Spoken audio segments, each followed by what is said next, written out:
Hello and welcome to another grammar series from the very basic to the advanced.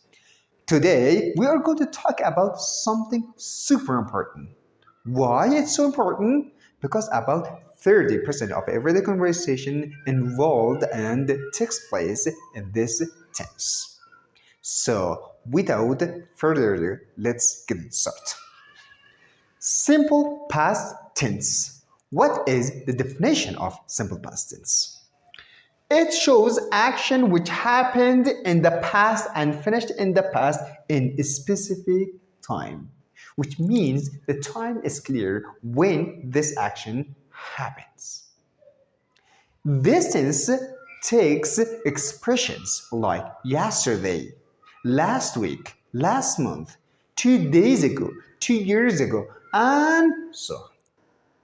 For more explanation, please pay attention in this chart.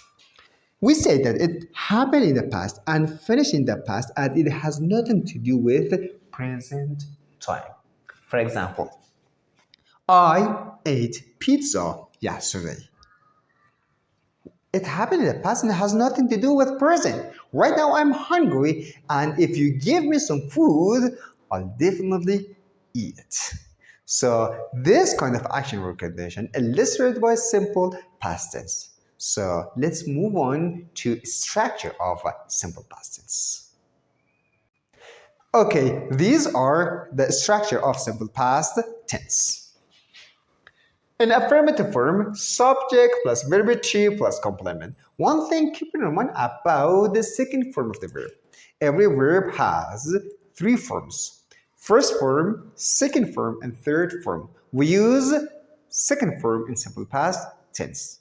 For example, she went to museum last week. First form, go. Second form, went. Third form, gone. Excellent. In negative, we have subject plus did plus not plus verb 1 plus complement. Why we use verb 1 in here? Excellent, because we already use did in here.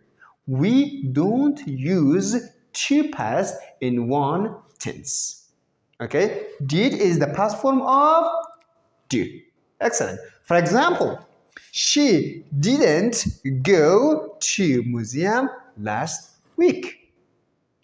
In interrogative form, we have did plus subject plus verb 1 plus complement. For example, did she go to museum last week? The answers. If the answer is positive, we say, yes, she did. However, if the answer is negative, we say, no, she didn't. So these are the usage and utilization of simple past tense with all its structures. In the next video, we'll explain the present perfect tense, the present perfect continuous tense, and so on. So like this video and subscribe to our channel. See you in the next video.